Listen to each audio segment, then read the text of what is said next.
Hi everybody, and welcome to Plastic Models by a Regular Dude. Today is December 27th, 2018, and I figured it was time to do my 2018 wrap-up. So let's take a look and see what I got accomplished this year. So this year, the first few kits that I got finished were actually kits that I started in 2017 late, and finally got them finished up. So the first one that I got completed was the Tamiya 1/35 scale M10 tank destroyer. That was part of my Plastic Models for Beginners series. This one, building a model from a photograph. The kit turned out pretty good. I like the way it turned out, matched the photo fairly well. And in retrospect, I think it might not have been a good, the best subject and or photo for a beginner video because it got kind of complex in parts, but otherwise it turned out really good. The kit was really nice, and there is a connection to my family history in that the tank in the photograph and the markings I put on the model was from a tank battalion or actually a tank destroyer battalion that supported my grandfather's unit in World War II. So here's a couple of photos of how it turned out.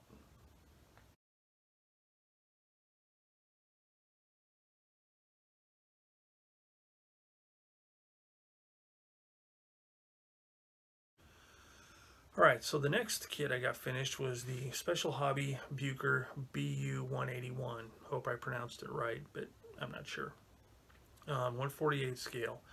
It's the first Special Hobby kit that I've built, and the first short run kit that I've built, because apparently that's what Special Hobbies kits are, kind of short run deals.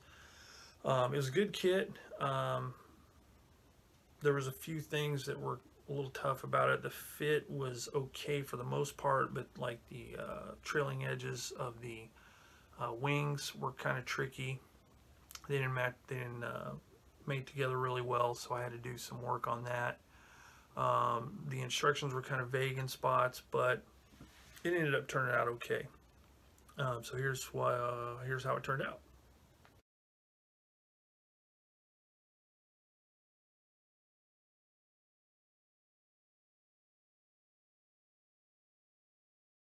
The next one I finished was another kit that I had started in 2017, and it is the Revell 1/32 scale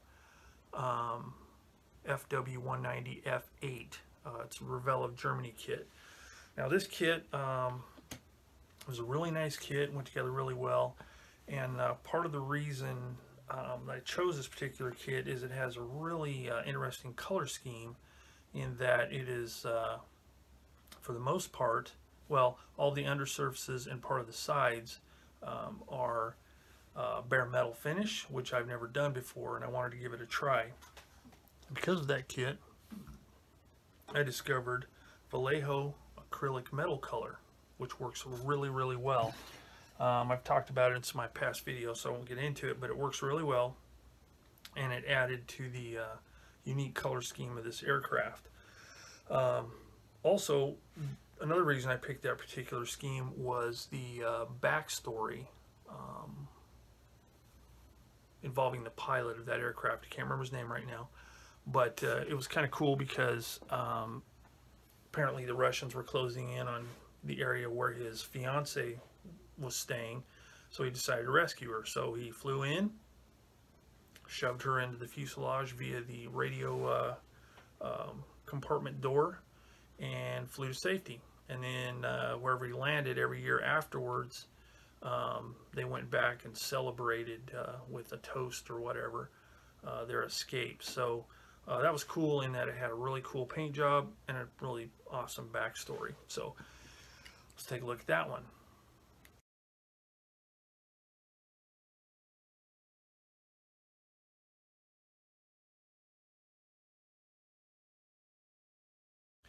The next one I did was, it's an older Tamiya kit. It's the 1/35 scale Merkava 1.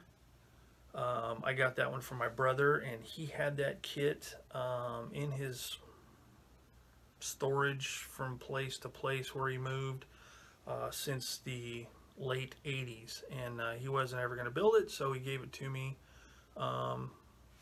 early in the year, and I built that one as kind of a quick build. I've never built an IDF vehicle before, so I thought it'd be fun to do that and to do the weathering to correspond. So it was a really cool kit. It's a pretty simple kit, but the detail is really good on it. There's a lot of surface detail, but not much of it you have to glue on, and it turned out pretty nice. Had a lot of fun building that one.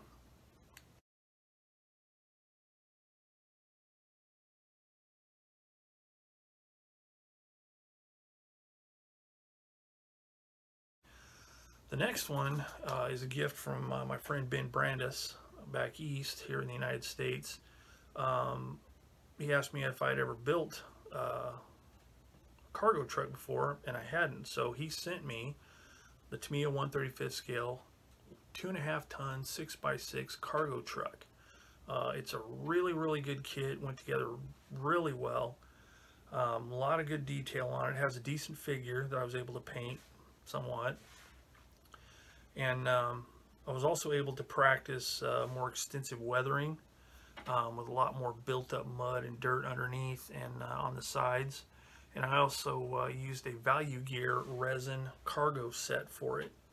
It was a really good set. There was a lot of stuff in it, so I was able to kind of monkey around with it and see what configuration I wanted to go with. And here's how the finished product turned out.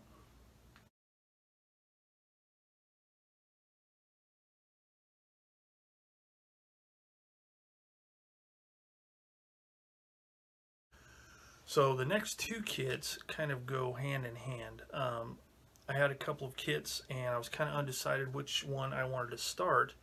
So I left it up to my YouTube viewers, and I called it the viewer's choice build. So basically I discussed what the two kits were, and I let my viewers vote in the comment section on which kit they wanted to see next. The two kits are both Edward. The first one is a 1/35 scale M4A1 Sherman, which comes with a lot of really nice decals and some really cool color schemes. And it's actually an Edward boxing of an Asuka kit, so the quality was really good. The other kit was the Edward 1/48 scale MiG-21 PFM Profi Pack Edition, which comes with a lot of nice extras. Colored photo etch for the instrument panels, just a lot of really nice stuff and a really good selection of markings. So I left the vote up to the viewers, and the M4A1 is the one that won out. So I started that one first, but I kept getting a lot of requests for the MiG, so I started that one next and kind of ran them concurrently. And as paint was drying on one, I would work on the other, and I finally ended up getting the M4A1 finished first, and then I finished up the MiG-21. They were both really good kits. The M4A1 I bought online, and the MiG-21 I actually got from another friend, Peter Persson from Sweden. He had a prize draw for reaching X amount of subscribers, and I won the prize draw. So he sent the kit to me, and it was kind of cool because I don't normally build Cold War or modern aircraft. I generally stick to World War II, but I have to say that after building that one, it's totally changed my mind on building, Cold War and modern aircraft. I really enjoyed the build. It went together really well. The color schemes were really interesting, and I ended up going with the Czechoslovakian scheme, and that was bare metal, where I got to use the Vallejo acrylic metal colors again, and that one turned out really nice. So here's both those kits, the M4A1 and the MiG-21 PFM.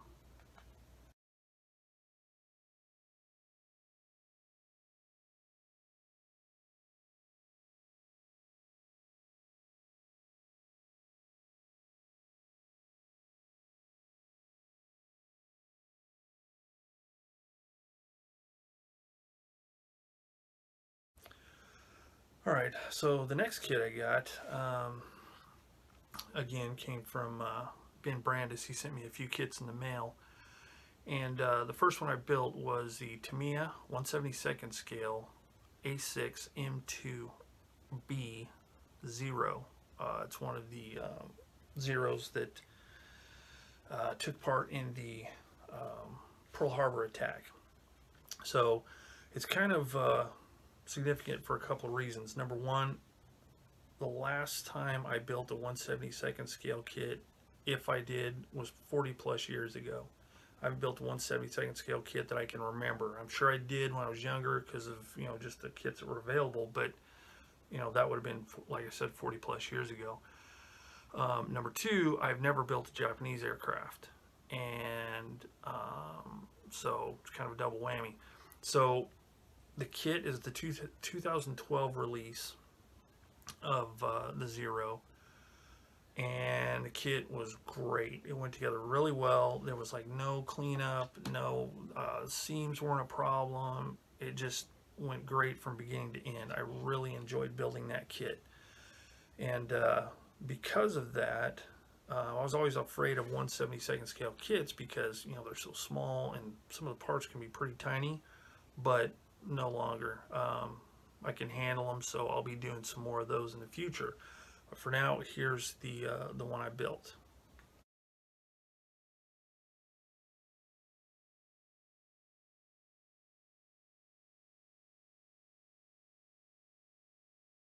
So the next and last kit I built was another one that came from Ben. It was in the same package as the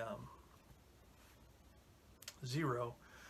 Is the old monogram 1/32nd scale M3 Lee kit. Now I built one of these when I was in like junior high, long time ago when I first started getting into armor, when I first discovered armor, and I really liked it back then. And I think I had mentioned it, and he sent it to me, and it was a really fun kit to build. It was in the 1982 or 83 boxing. The mold I think was made in '77, something like that. But it was a really fun kit to build, and I built it as kind of a Shepard Payne tribute deal. Shepard Payne built the kits for Monogram and did tips on building dioramas, like kind of a flyer insert kind of thing that went in the box with the kit so people could learn how to do dioramas. And in this particular case, the one he built for the Lee was a scene where the tank was in the desert, Tunisia, and they were disarming some mines. So that was one of the dioramas I remember as a kid, and I figured, hey, I would do the vehicle like it was, do the modifications that he did on the kit, and then eventually I'm going to incorporate it into a replica of the diorama that he did. So it was a lot of fun, really cool kit, a little bit different than modern kits, but still turns out, you know, really well. So here's how it turned out.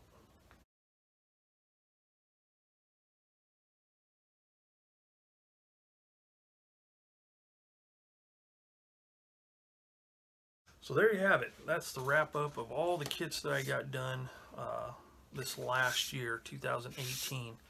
So in addition to all those kits, I did get to move into the new man room from my old location across the house. If you follow my channel, you may have remember my daughter got married this last October, and I was able to move into her old bedroom. It's nice in a number of ways. First of all, the climate's a lot better in here than it was in the other room. So, you know, it's tied into the main AC, air conditioning of the house. Got a nice ceiling fan, so I won't have all the ambient noise from, you know, an oscillating fan and a portable air conditioning unit to keep it tolerable out there. So you won't have that background noise anymore because I've got the nice fan, the AC's all tied in here, so it's really nice. Also, the way it's set up is really good. My lighting's a little bit better. I was able to incorporate all my stuff pertaining to my grandpa's service in World War II. My son's desk is right here, which is really nice because our paint area is right over there, so it's kind of in between our two desks because my desk is here. And I've got this cool chair right here for my wife with a light above it so she can come in here and read and just hang out. So it's kind of like a little family room kind of thing, so it's kind of nice. Got my little miniature fridge over there so I can keep my water and my Dasani sparkling waters in there. So it's a really nice little area. I was able to get it set up the way I want. I haven't had to do much modifications. I think I may have nailed it the first time for a change. So that was another accomplishment this year. Get my man room, man cave, family room, hobby room thing all done. So that's pretty much it. The only other thing I'd like to say is, I'd like to thank everybody for watching my channel. I've got quite a few subscriptions. I don't remember what it is right now. But it's really nice, and I really appreciate everybody's comments and interaction in the comments section. And it's purely just, if I can help anybody out with stuff I'm doing, mission accomplished. It's great. There's been quite a few people that have actually picked up some stuff from me, so that's a cool thing.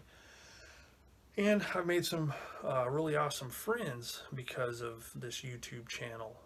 There's too many of them to name. I've got a whole list of them, email contacts. It's great, constantly corresponding with them, messenger, sit around, blab with them while working on the models and stuff. So it's really a cool thing, and I really appreciate everybody's involvement and for putting up with my yapping.